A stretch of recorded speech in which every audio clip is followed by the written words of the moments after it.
All right, guys. I am back from the Middle East, so no more substitutes. You're stuck with me for the last 3 weeks. But so today what we're going to do is I'm going to kind of do a half plotting lesson and a half prose lesson. So we're kind of going to cover those two things because next week I want to dig into agents and into the other part of business. And then the last week I want to have a massive Q&A. So that's the plan moving forward. And once again, for those of you in the lecture portion, which is most of you here, the final will just be a pizza party. You are not obligated to show up. If you have come every week and turned in your slips every week, you will get an A for your massive 1 credit hour of English elective credit, which I'm sure is massively important to all of your different majors. But if you want to show up, we'll have a pizza party. We may do something else. I don't know. There'll be another chance to ask me questions, theoretically, assuming I'm in the country, which I think I am. So let's talk about plot. This is a weird word. Like, it's one of those words that I think about, and I'm like, I've always used it as a writer, right? This is integral to, integral? I don't know which word that is, but it's really important to the stuff that you do as a writer, plotting. But when you sit down and say, what is plot? Well, what is plot? Tell me, what is plot? A sequence of events. Yeah. A sequence of events. So basically everything, right? Yeah. Does anyone have any definitions that's not just everything that's in the book? That's the problem, right? We talk about plot as, and I do my little lecture where I separate it, plot, setting, character, right, and conflict, except the plot is kind of the character too, right? Because the plot is what's happening to the character. And the plot is, as you're discovering and saying, the plot is basically all the stuff. So we kind of try to divide it out and talk about what things move your story along. But last time I talked about plot, what we really were talking about was pacing. That's what one of the things that people mean when they say plot. When they say the plot was interesting, usually this means the pacing was good in the story. It's one of those things you'll have to learn as writers when you're getting feedback, that you're like, the plot was so-so. They'll mean pacing. Another thing people use plot to mean is if it has good twists and turns. They'll use that to mean plot, but that's not necessarily the only hallmark of a good plot. I believe we talked last time, but I'll reemphasize, not every story needs a really cool twist at the ending. That's one type of story, and one type of story that I happen to enjoy a lot, but a story that doesn't have a cool twist that gives you exactly what you're expecting can still be a very satisfying story with a good plot, even though it's not the twisty-turny style plot. So when people say plot, they might mean one of those two things. But for you kind of have to say, what is this plot stuff? What does it mean to me? When I talk a lot about plot, I talk about promises. That your plot is kind of a mix between how your story is paced and what promises your story is making. All stories make promises. Stories sometimes make the wrong promises. Did I share with you guys last time we talked about plot the story of the other author who got published around the same time I did? Do you guys remember that one? Oh, yeah. And then, everyone got to the end of his story and they're like, oh, this isn't for anybody, right? This is all because of promises. And one of your challenges, if we kind of break down plot into 3 regions, right? You've got your first third, your second third, your end third. Your first act, your second act, your middle act. We're not going to talk about the Hollywood pacing. We're going to kind of break it down. In the opening of your story, you need to do certain things. What makes a good plot for the first third of a story? Well, let's break it down. Talk to me. What makes you enjoy the beginning of a story? What draws you in? Main character that I like and care about. Okay, main character that you like and care about. Great. Anything else that pulls you guys in, draws you in? What do you like in the first third? Lighthearted interactions between characters. Okay, lighthearted interactions between characters. Great. What else pulls you guys in? Yeah. Interesting storyline. Is something interesting happening? Okay, like a interesting storyline, meaning something happening, or is it more like a premise? Yeah, an interesting. An interesting premise, because a premise can grab me, right? When I read the opening chapter of a book and I'm like, whoa, this premise, they're cloning dinosaurs, right? That's a plot thing. We're going to write a story about people who clone dinosaurs and make a theme park for them. That is a one-sentence, excellent plot boiled down that is a great premise, and that can be a hook. That can draw you, and I'm talking more about the hook for a whole first third than a hook for like the first line. But yeah, if I get into it, I'm like, I get the promise that, well, let me ask you these things. We've had three things here. Interesting character. Who said interesting character?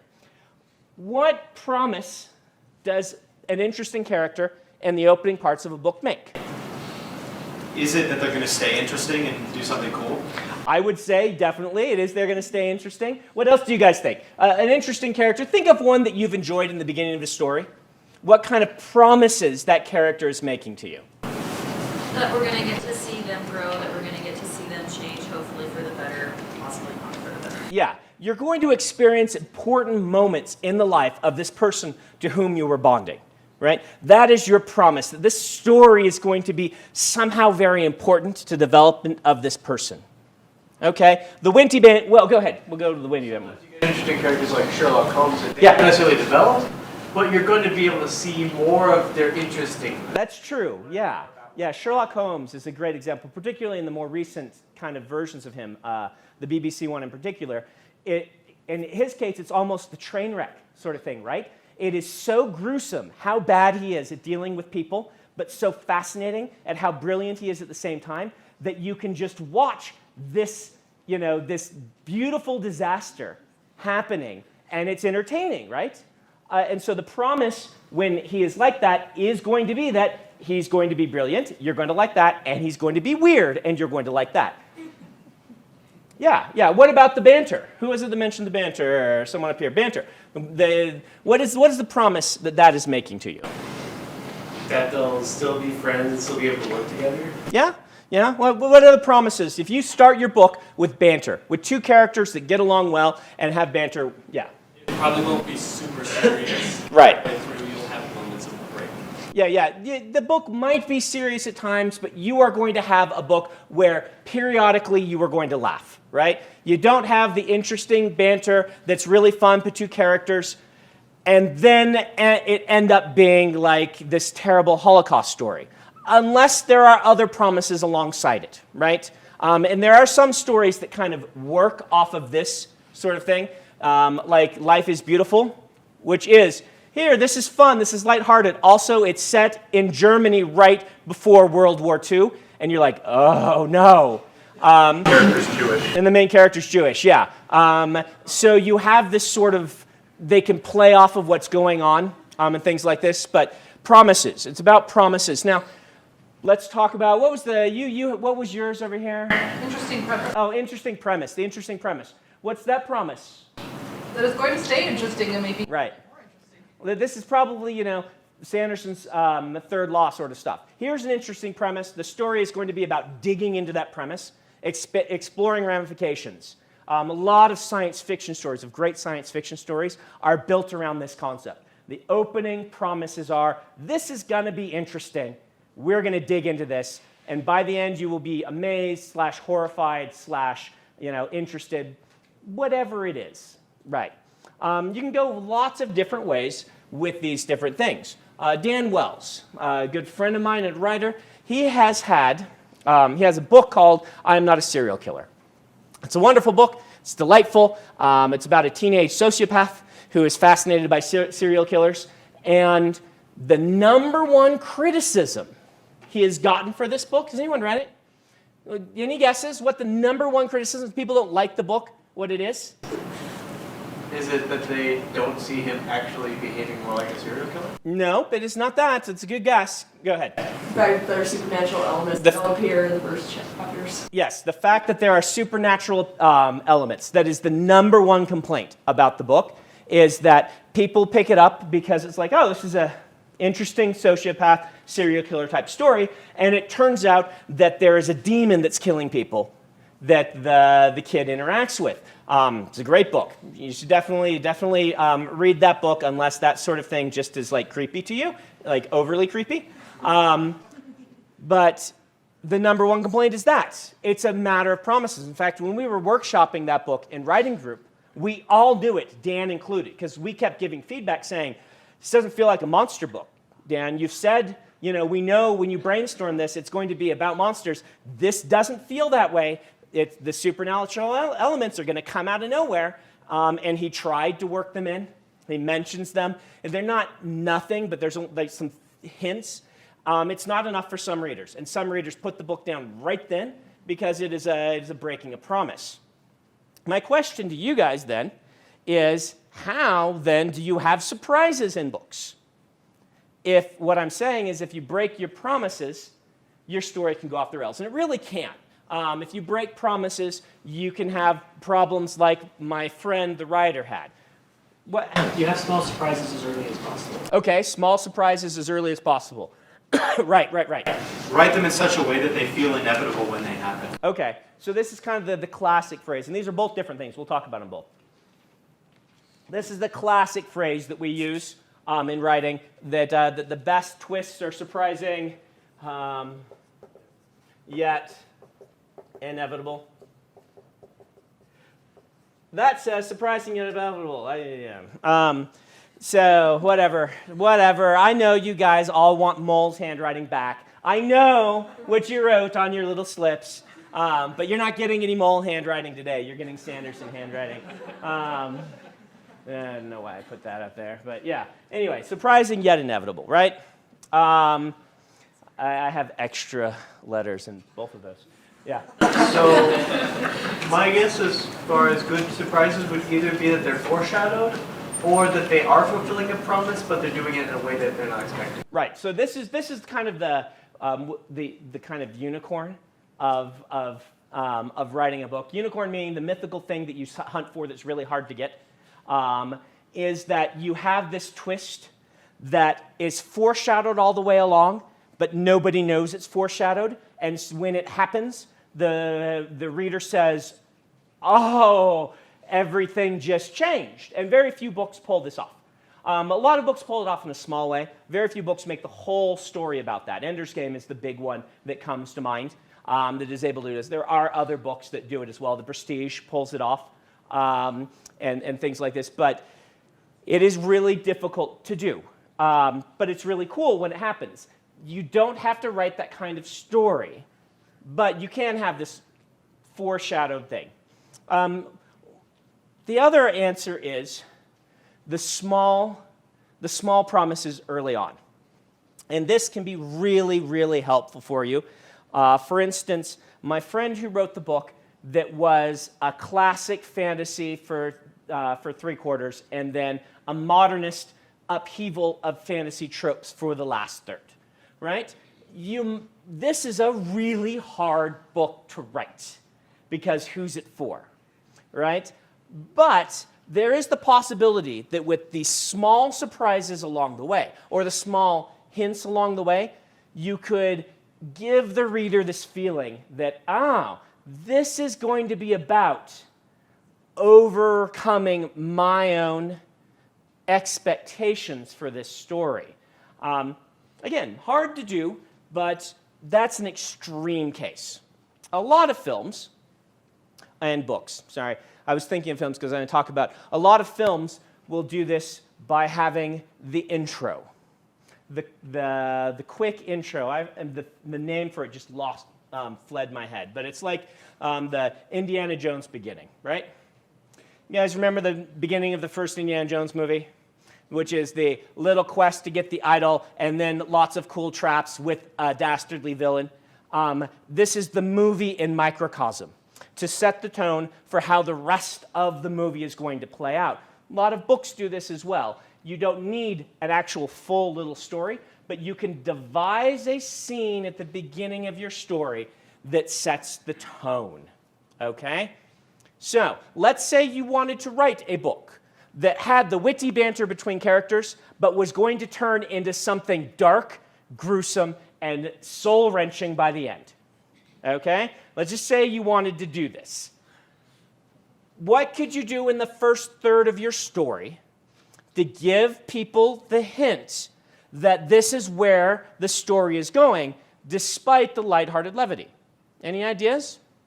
Any suggestions? Yeah, we'll go right here. And then I'm going to do the back. I'm sorry, I've been ignoring you guys. Kind of keep it more grounded in what it is going to become, even though there's this banter going on. If it's going to a dark place, Right. have references to that dark place. Right.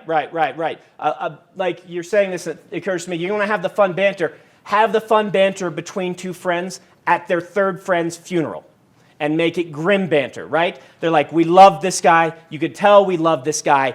We were three, friends at battle, and he just got his head chopped off because that's what happens when you're mercenaries.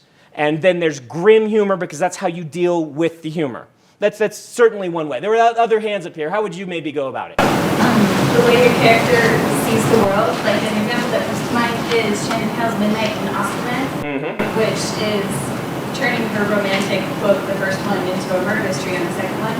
And so she has her character seeing things in like kind of scary, cautious ways, even though she's a little Osterman. Yeah, very good. Very good. Were there other? Hey, go ahead. You could also have like bad things happen. Instead of like everything ending happily, Right. every little thing or every little joke or prank or Right. whatever early on, you can have like one ends up and just snowballs and just completely blows up the character's face. And they might laugh it off, but you can still have like somebody get hurt or something. Right. And then Right. you're like, oh well, we'll be more careful, and then Right. You could give this sense of foreboding. Instead of, the friends laughing at the funeral, it's where the reader starts to say, wait a minute, these people are being foolhardy. And you're almost waiting for the bad thing to happen because you know how foolhardy they're being. Right. You can kind of have a parallel thing where the way the characters are acting causes the reader to think in a different way. Certainly. Let's give you the other example. Let's say you're constructing a story where you're worried about having the same problem that Dan had, that you don't introduce supernatural elements until after the first third of the book is finished. What can you do in the first third of your book that will not, say, oh, we're writing an epic fantasy, right? It's very easy to say fantastical elements by having a wizard in chapter 1. What can you do that preserves this sense of grounded in the real world, like the story you wanted to write, yet give hints that supernatural things are coming? Could they stumble upon evidence of something supernatural, like that had already happened, but not actually know how it had happened? So like, whoa, something destroyed that whole wall. What could have done that? Right. The really weird, wow, this is odd, sort of, we call it hanging a lantern on it. Yeah, go ahead. Maybe the main character is obsessed with the supernatural element. Right. Keeps introducing the element, so when it comes, it's like, oh, he was right, but I thought he was crazy. Right. Either the main character or a side character is bringing this stuff up. Go ahead. Have it be in a way that seems irrelevant to the character. So, like, he hears some crazy guy talking about demons on the street. Right. That's fine. Okay. Yeah. What if like the first scene was from that creature's point Okay. of view? Like you see them Yeah. attacking someone, and things are a little bit off, but they don't explain that it's meant. Right. The kind of the classic prologue approach, which is use the prologue to set a tone so that the reader knows. Yeah. Go ahead. Reference the supernatural in the world around them, but don't actually have it interact with their lives, like the news or something. Right. The background is like aliens have invaded, blah blah blah, but it doesn't actually like interact with their life. Okay. Yeah. These are all thoughts that you can go on. I just want to kind of start planting these seeds in your head. If you look at books you read, a lot of them do this very skillfully. Anne McCaffrey's Dragon Riders books. She uses an epigraph, which is a little thing you put at the beginning, right? It says, this is in the star system, this has this sort of thing. It's only like one little paragraph, but it's a very scientific, sort of almost like too info dumpy, but not quite there, where your eyes blur and you're like, oh, it's like reading a survey from a probe that passed by, but it's only a paragraph. It's really short, so you don't have time to get bored of the book. And then it goes into epic fantasy mode, where you're like, this is an epic fantasy that's really a lost Earth colony. So it's a science fiction being a fantasy imposter. And that was very important to Anne, that people understood that her book was, a science fiction book posing as a fantasy book. For tonal reasons, because as the series progressed, they discovered computers, they discovered, the gene breeding things that made the dragons and stuff like that. It's very relevant to the plot of the series, but you could very much see that someone might get to book 4 and they find the computer and feel, this is not my cool fantasy book. What happened? You've ruined it. But since she was very upfront with it from the beginning, it gives away a little of the surprise, at the same time preserving the tone. And that's a balance that you're going to have to decide where you reside on. Yeah? So I have a question. Sometimes when I watch TV shows or movies and you go into it and you feel like the underlying viewpoint of the TV show, like you're watching some crime, NCIS or something like that, where they go in and they're like, everything's hard facts, and then they meet like a psychic who gets everything right. Yes. And is it, whenever I get to the end of the episodes, I'm just sitting there thinking like, they leave me unsettled, because sometimes it'll make it seem like, well, maybe it was a supernatural thing, but maybe not, because by hard evidence. And so is it that way? Like, it leaves you that unsettled feeling because of the way they do the promises? Yeah, I would say that that's a strange case, because you have promises from previous episodes, and you have writers coming on that are saying, what new can we do with the premises we have? And some writers will shift a story one direction, and other writers will shift it another. And so television has this problem that a lot of what you're doing won't have, which is different writers having a different vision for what it's going to be. But yes, like if you're doing this NCIS and what you love about it is the crime scene investigation, and suddenly there's this episode where psychics are real guys, you're like, what? This is the wrong fulfilling a promise or things like that for the story that I wanted to enjoy. I would definitely say that's the sort of thing you want to avoid. Now, this first third sort of thing, again, a lot of it has to do with tone. Genre is less important than tone. It's the sort of thing where you want to be surprising. You want to have good twists and turns, but at the same time, you don't want the reader to feel that their book that they were promised turned into a completely different book by the end. Let's talk, go ahead. Sorry to... Nope, go ahead. So my book is kind of built around the promise that the main character is in the dark for a lot of the first act, and even throughout the book, she's new to everything that's happening. Right. And I'm finding my writing group, rightly so, is getting frustrated because she's not getting answers to her questions, and she's getting more questions. So the idea is that, no promises are being fulfilled. Right. What are some ways to keep your readers at bay and keep them satisfied while not giving them any answers, Chris? Because sometimes there aren't answers. Okay, we're going to move. We're going to erase my embarrassing board writing, and we're going to move to the middle third, because this is really an issue for the middle third. It bleeds into the first third as well. And this is the how do you make the middle interesting? How do you make the middle work? Now, answering your question specifically, I think you need to give some answers. My feeling as, your writing group shouldn't be telling you this. They should be expressing their emotions. As your professor, I get a little more leeway. If you are never fulfilling promises in a satisfying way, the promise you're making to the reader is they will never get satisfying answers. And so you as a writer should try to withhold less than you think you need to. And most writers have, a lot of new writers have this problem. They withhold too much. They don't let themselves spread out the awesomeness of their story. If you can't make the discovery as interesting as the question, you're going to have a lot of problems with your stories. And so saying, okay, here are the 10 questions we have. I'm going to answer this one. It'll raise more questions, but it will be a really satisfying answer. That's what you're looking for. And I would suggest that you try to find a way to do that more often in your fiction. There are certain methods of writing. It's much harder as a discovery writer to do this than it is for an outliner. dole out answers that work, because a lot of discovery writers are about the questions. And a lot of television shows, because most television shows are discovery written by necessity, meaning they write a pilot, they try to make it really intriguing and interesting, and then they get a pickup. They're like, all right, give us 5 episodes. And they're like, okay, we need to make these really intriguing. And they're like, all right, full season. And you're like, whoa, but they don't know, because they don't even know if they'll have a job at the end of the season and things like this. And so you get a lot of television shows where they're really, really good at raising questions, and they are utter rubbish at answering those questions in a satisfying way. You guys watch shows like this? This is a discovery writing problem, and I would not say that these are bad writers. I'd say that it's the medium pushes them that direction because of the way that the serial nature of what they're doing. And so they often have to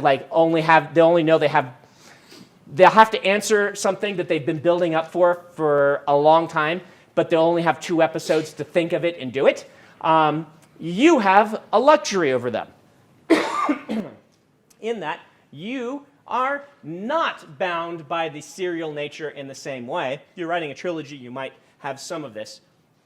But you need to be able to make good on your promises, and a reader is going to want to trust you. Now, if you've already built up trust by perhaps publishing other books previously, you can get away with more. I can get away with more than you can. I can do things like, I can have The Way of Kings. The Way of Kings is a book that, for those who haven't read it, it starts with a huge pile of world building for the magic system and a big assassination scene. Then it jumps to a character's viewpoint who then dies. And then the next character's viewpoint is someone that was there in that with them, who is now 8 months later and is a slave. And then it jumps to a new character's viewpoint. And that's your first 4 chapters of the book. I'm making promises that you're going to get a lot of epic scope, but I'm also making promises that you're going to have to work hard to figure out this book, and it is a huge learning curve. I can get away with that because goodwill propels people through those chapters, and then the payoffs for those chapters can be that much bigger because I can kind of hit the ground running. You don't have that goodwill yet. So I would suggest that you find a way to make good on a few promises early in your book so that the reader knows, okay, if I put up with this, the answers are going to be super cool and great. And here's the thing. If you don't do that, and the readers stick with you because you're a good writer, their expectation for those promises is only going to get higher and higher and higher to the point that you can't fulfill them. That's also the advantage of giving some small fulfillment of promises early on, is it kind of sates their appetite a little bit, and so that the expectation doesn't just go through the roof. Okay? So, middles. Yes, go ahead. So I'm just wondering, with that question, I started thinking about Ender's Game. Yes. Because the way that is set up, there's the other point of view and then Ender. Yeah. So it almost gives you 2 sets of questions, but kind of some answers. So what Ender's Game is a brilliantly plotted book. And what Ender's Game is doing is it is using a couple of plotting mechanisms. The promises and the bulk of its pacing is based around the kids fighting in the school, and it's the underdog sports story that I talked about last time I plotted. And this, did I guys talk to you about bracketing? Bracketing is the idea that you're going to introduce elements of your story and this is just one way of looking at plot, not the only way by far. Treat them almost like computer code, where you need to close your brackets and you open your brackets. So you open your bracket with Ender's Game, and it's kind of like kid in space is, away, quote unquote. Let me explain that. You start Ender's Game, he's on the ship, he's been pulled away from everything he knows. It's this fish out of water story. It's kind of your introduction into Ender, right? This is our initial thing. The end bracket to that is Ender is in control. Right? So in the beginning, he is a little kid who is away from everything. He gives very early in those scenes, if you look, signs of Ender's competence to promise that by the end, Ender will be in control as a bracketing of this story device. Now, the main story is not that. You might say that the main story, we also add our questions. As he starts to learn about the Formix and things like that, there are all these sort of, what happened? Why did they leave? How did we beat them? Are they coming back? All of these things. But the main story is Dragon Army. And this is your underdog sports story. So you've got kind of three bracketed plots, I would say, with a smaller one of, Ender psychology, and another one of Ender's family.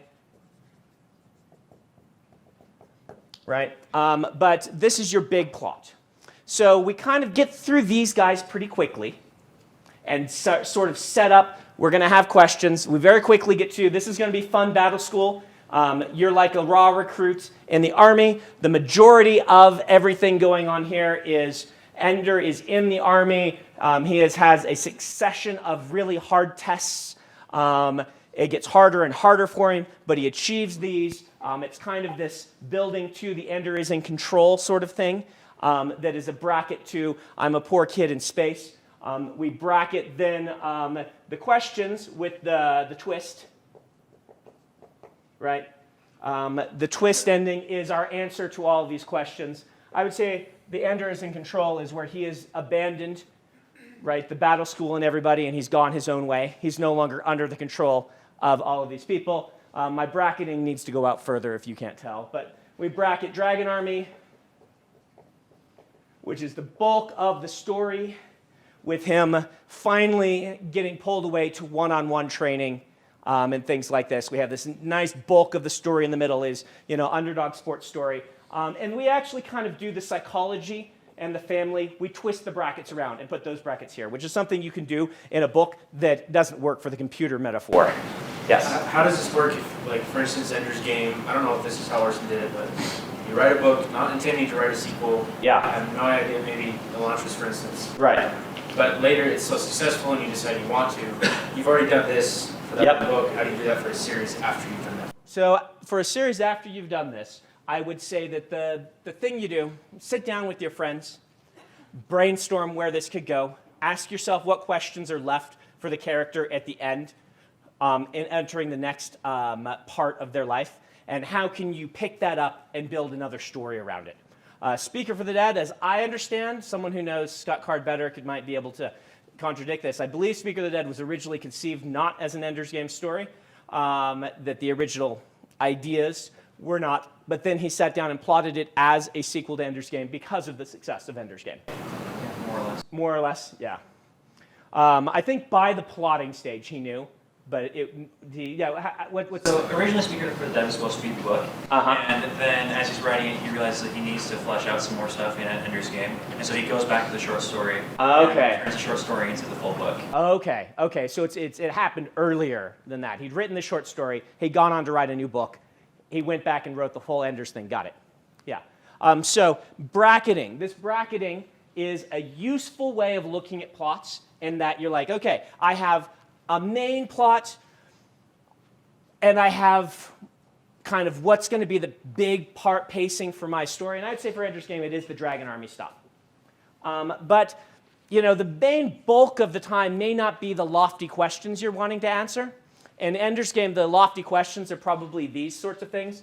The world-building questions and Ender coming to take control over his life rather than being pushed around by everyone who wants to push him around. And so you can raise these little guys quickly and open those brackets and then very quickly get to this. Or you can get to this and then you can start seeding these things in to open them and close them later on. This method has helped me a great deal in kind of visualizing a lot of plots and realizing how I can kind of nestle and embed certain plots within other plots. The most important thing I would say if you're looking at this method is to decide why are they going to turn the page. Go back to the previous plotting lecture that we did and start asking that question. What makes them go page to page? How can I build the bulk of my story in a way that that's going to be really interesting? And how can I then take these other things that I want to do, and how can I add them in as subplots to the bulk of this main plot? All right? Let me ask you guys this, though. I started a little earlier with this question. How do you make the middle interesting? Now, granted, I've just kind of talked about it a bunch, so maybe there may not be more to talk on this, but I think there is. I think the middle, for me, is the toughest part of a book. It's not always the toughest part of the book for everyone. Middles tend to be harder for outliners than they do for discovery writers.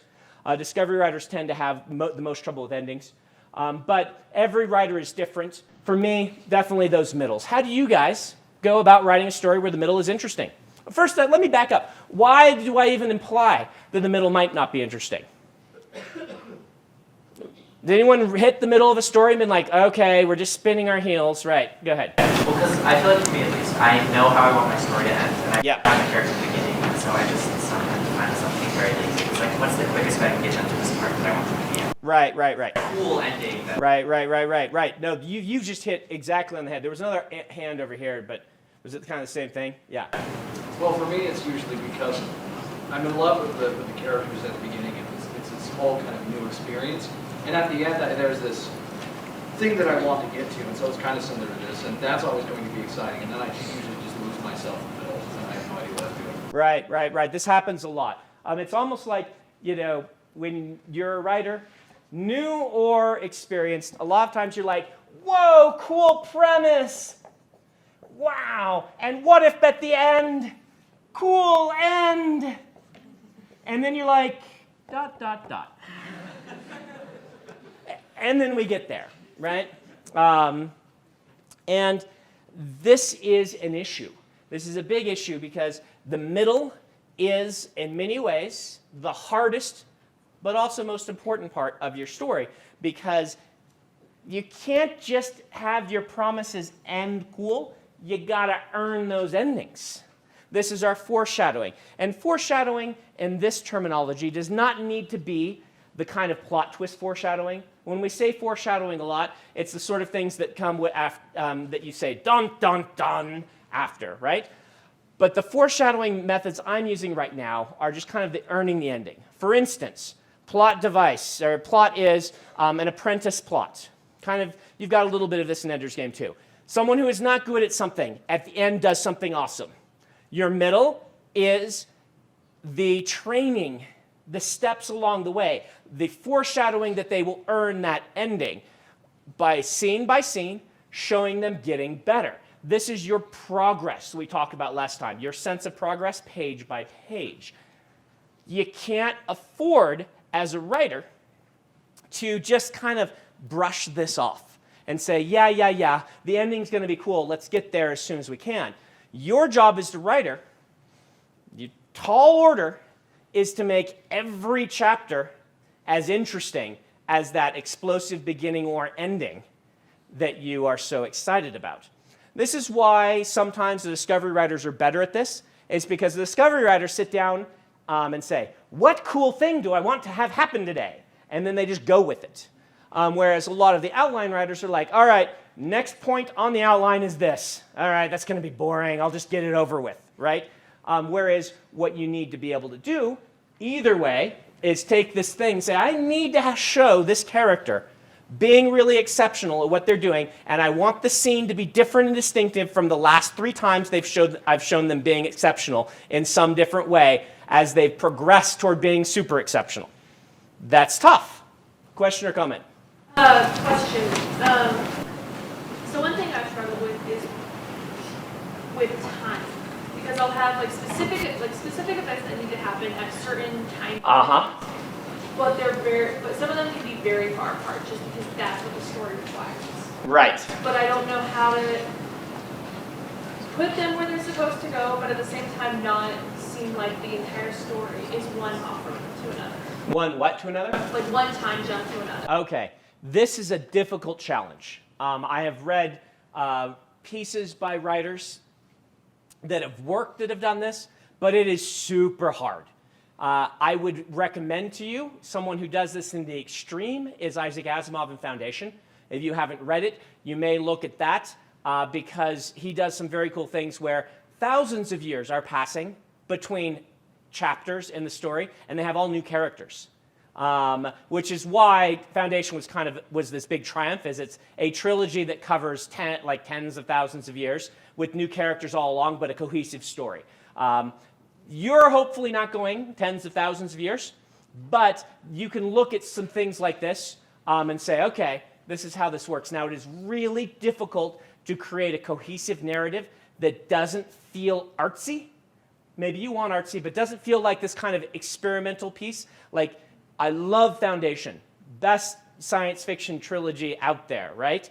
But it does have this sort of, wow, I can't believe you're doing this and pulling it off sort of aspect to it that has an almost sort of, it works because you've never seen it done before sort of thing.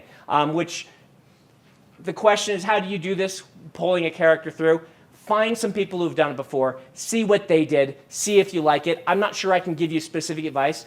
Do know that that a reader will give you more of they'll give you more leeway in this than you think. It's always surprising to me that a year passes in a Harry Potter book, right? Because the early ones are pretty short. You don't feel like you're seeing a year's worth of stuff, and yet a year has passed. And it's okay to have, 2 weeks later, they were in the library doing this. It's when you say, and 20 years later, they were in the library doing this, and we're like, whoa, whoa, whoa, whoa, whoa. In 20 years, someone becomes a completely different person. So, go ahead. I was going to say that J.K. Rowling does it all, but one way that I've noticed that she does it is that she gives, a couple little vignettes or, snapshots of what happens in between, 2 months pass by, during which, Ron's mom died or something. Right. This is the grimdark Harry Potter. Ron's mom went to war. Yeah. But just tiny little snapshots of things that happen, so you feel like you were there throughout the 2 months. Right. She kind of gives you this feeling that you're not going to miss anything important. I'll show you the important stuff. She's really good at that. Another person who does this really well is Robin Hobb, particularly in the later Assassin books, but all through them, you're kind of getting this whole character's whole life. And sometimes 5 years will pass between entries in his journal, because it's all epistolary. And that epistolary nature of it really helps, because you feel like, he's sitting down and writing it all cohesively. So he's making a story out of it. And it works because it's got a consistent voice. He's like, I'm going to go write the last 10 years of my life. And I'll skip these 5 years because they're boring. But the character who's being developed is the one who's writing the story as well, like I talked about in the Viewpoint one. That's another way it's done. I don't know if I can spend much more time on this because it's a really tough challenge, and there are bunches of ways to kind of tackle it. You'll have to find your own. All right, so any other thoughts on how to make your middles interesting? Any suggestions? If we're going with suggestions. No suggestions. What do you got? Go for it. Well, last time, Yancy, she talked about having fun and games with the premise and kind of exploring the premise and who the characters are during that time. Yeah, fun and games with the premise. I want to see a failure, pretty massive failure. Pretty massive failure, yeah. I don't think I wrote, I did write it up on here. Kind of one of my answers is to this. Is this next line. But let's go ahead. Massive failure. Does anyone else have some things? Let me talk about this one for a minute, and then if I don't cover it, we can have you. Making things change is an important aspect of storytelling. And if you're just feeling like, my middle is just to get me here, then the problem is you're ignoring this idea of change. Great plots, and a lot of the great plots and stories I read, at the end of every chapter, you can say, what changed? And you can answer it.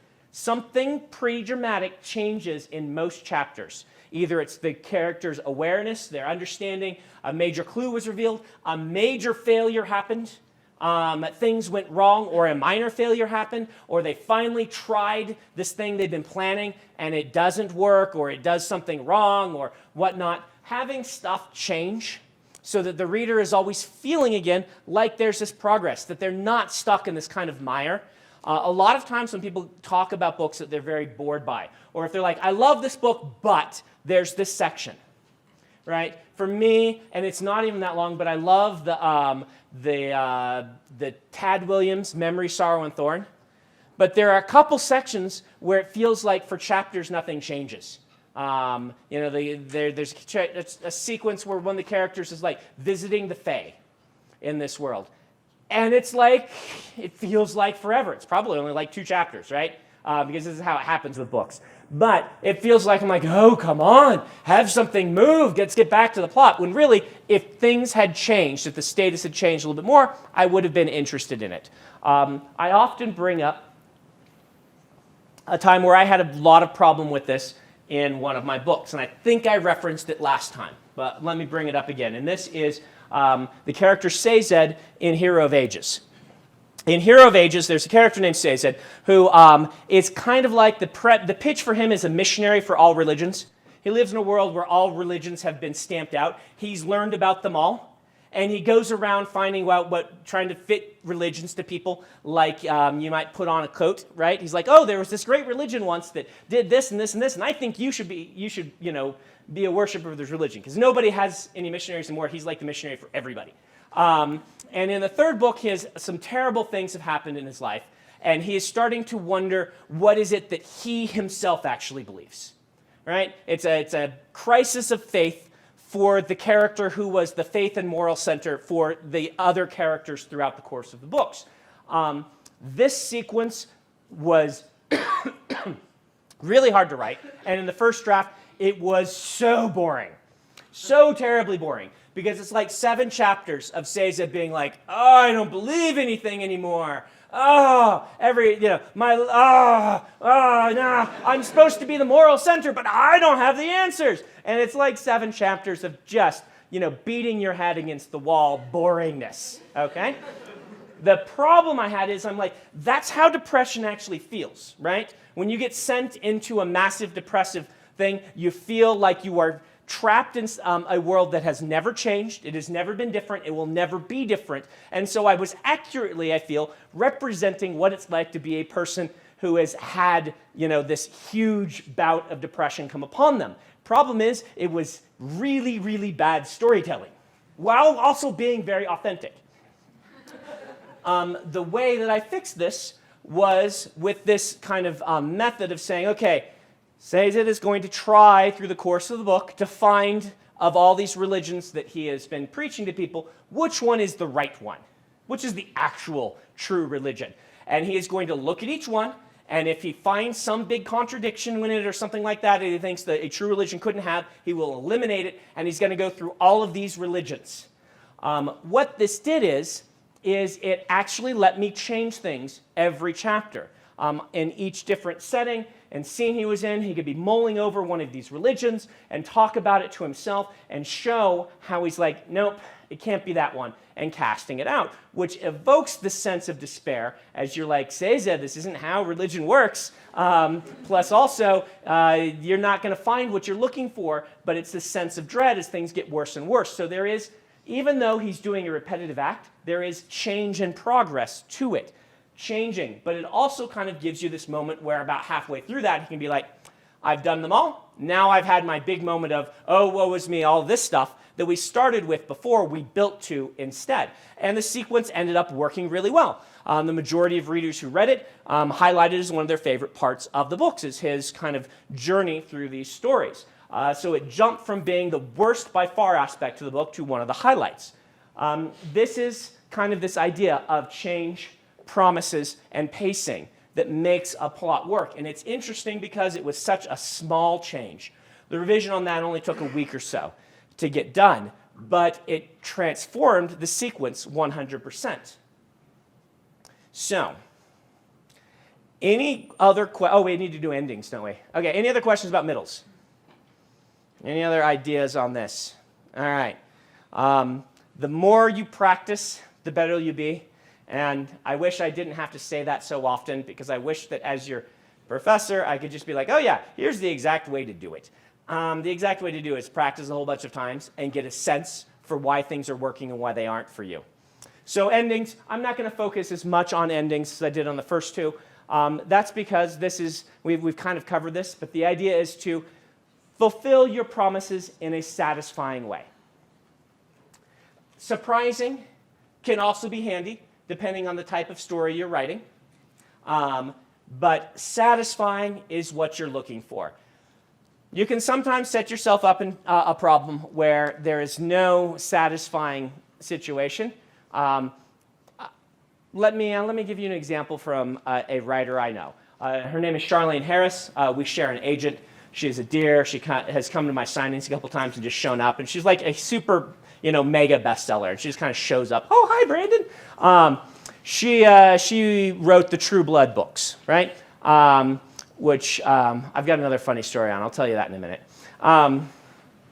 But I was talking to my agent. I haven't actually read the books myself. I was talking to my agent. He said, so Charlene set herself up for dismal failure because she had like multiple love interests possible for the main character at the end of her story, and very, as far as I understand, wrote very well to that ending, letting each of the different love interests be a possible end suitor for the main character.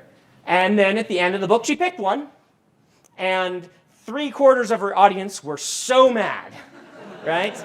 Because the other 3 guys who didn't get picked the fans of those were like, this is the worst book ever. This is terrible.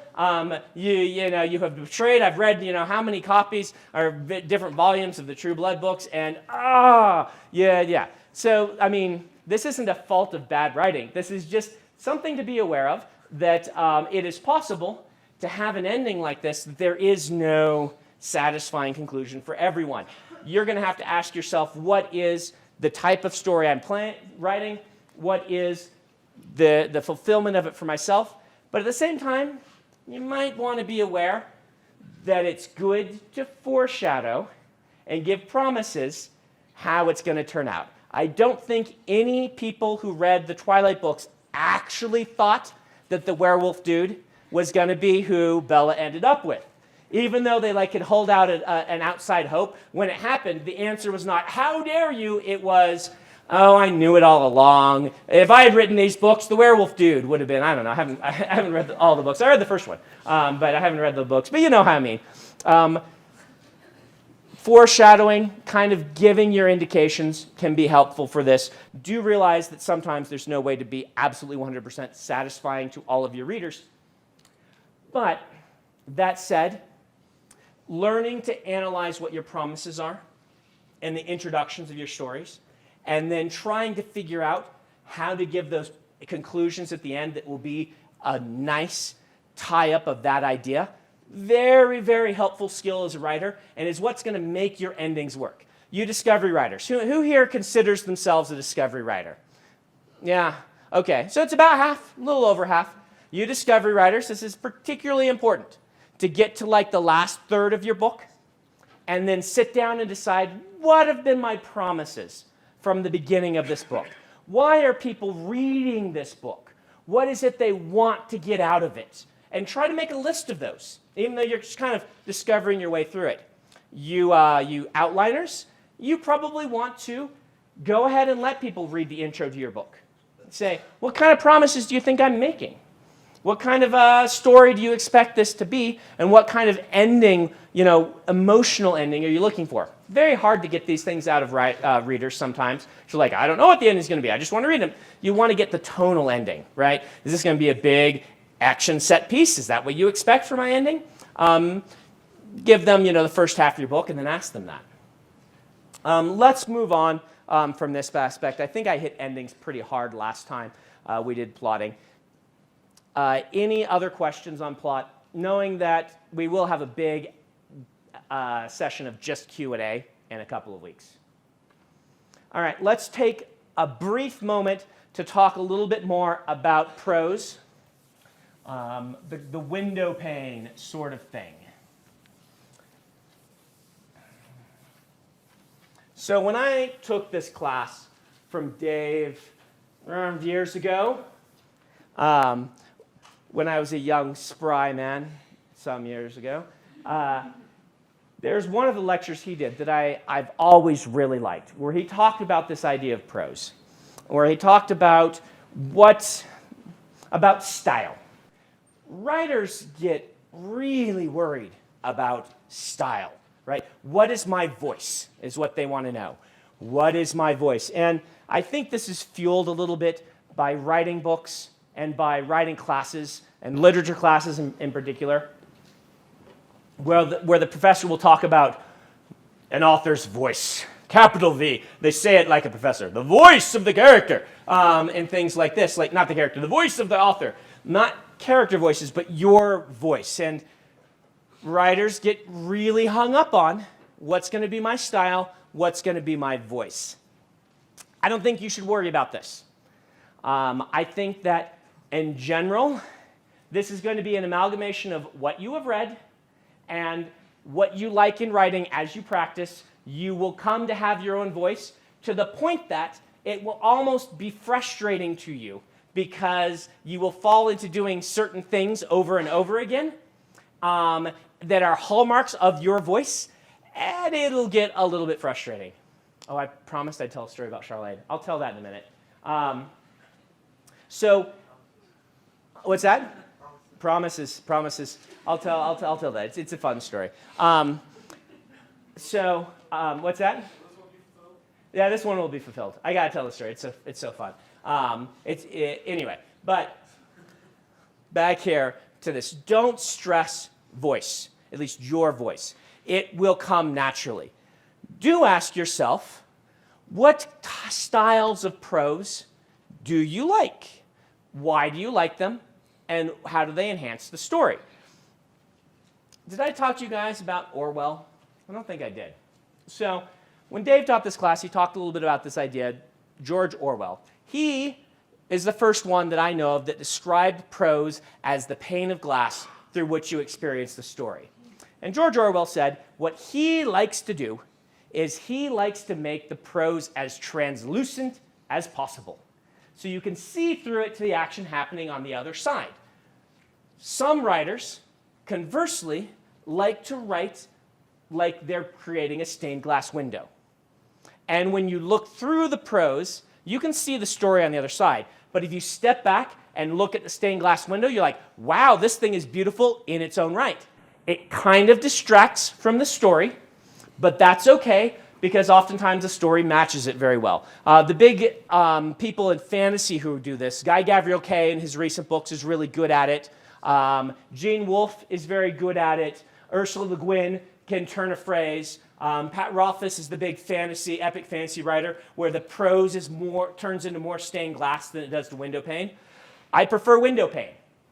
I prefer to try to eliminate most of the stuff about the prose that will draw attention to itself, so that you enjoy the story as it's happening on the other side. You're going to have to make this decision for yourself. You're going to have to read different books and be like, oh, do I care how much this is drawing attention to itself? How much it's not? It's really up to you. Let's save dialogue. I see a few people who are like, oh, Brandon, it's the end of the semester. We're so tired. I'll tell my funny story and then we'll be done. We'll do dialogue next time, or one of the other times. So I'm here in Utah, going to a bookstore. Well, actually, I went to dinner was what happened, and my agent was in town. My agent is a quirky man from New York. He is just delightful, but he has like really New Yorker stuff about him, right? So he's a really fun guy. Very different from your experiences in Utah or in Nebraska, where I grew up. You just don't meet a lot of people who are as New York as both my agent and my editor in a lot of ways. And he also is the agent for Charlene Harris, right? Who writes the True Blood books. So we go to dinner, and there happens to be a Barnes & Noble next door, right? And so my agent's like, hey, you should go sign your books. Whenever you're near a Barnes & Noble, go sign your book. She's like really big on this, right? He thinks it's a travesty if you pass by a bookstore as an author and don't go sign your books. So we went in to sign our books. I went to the shelf, and gathered my books. And I had, this is after I had kind of started to make it. So I had a nice shelf of books, and I brought them up to the front desk, which I usually will do at a Barnes & Noble. I won't just sign them and leave, because they got autographed copy stickers and things like that. It's very nice to, meet the employees. And there at the little rotunda, little information desk, was a very alternative culture woman, okay? We're talking, piercings all over, dyed hair, pierced lip and tongue and all of this stuff, very alternative. And so I bring up my books and we start chatting as I'm signing them. She's like, oh, fantasy. I really like the Twilight books. And my agent, ever being an agent, his job is to sell the book, steps in and says, have you read True Blood? They're like Twilight, but better. And starts to go into the pitch. And the woman stops him and says, oh, I can't read those. Those are pure filth. And he was like, no, it's because they're very R-rated, okay? They're very R-rated if you haven't read them. And I mean, they had a Showtime show or whatever. And my agent just laughed. And he said to me on the way out, he's like, so this is what it's like to be in Utah, right? Where even the most extreme, liberal-looking, radical person is going to tell me that the books are morally impure and I shouldn't be representing those books. I'm like, yeah, that's, that's a very liberal opinion over here. I mean, so anyway, that's just kind of the contrast between his life and this one. He was so shocked because Charlene is, I would say, R-rated, but not X-rated, right? There's way worse romantic fiction out there. And so to him, those are pretty tame. And yet here, pure filth. And so just the contrast between a New Yorker and Mormondom. So there you are, guys. Thank you guys for coming. Yeah. Ooh, yay. I'm happy to be back. Come talk to me if you got any questions. 2 weeks left.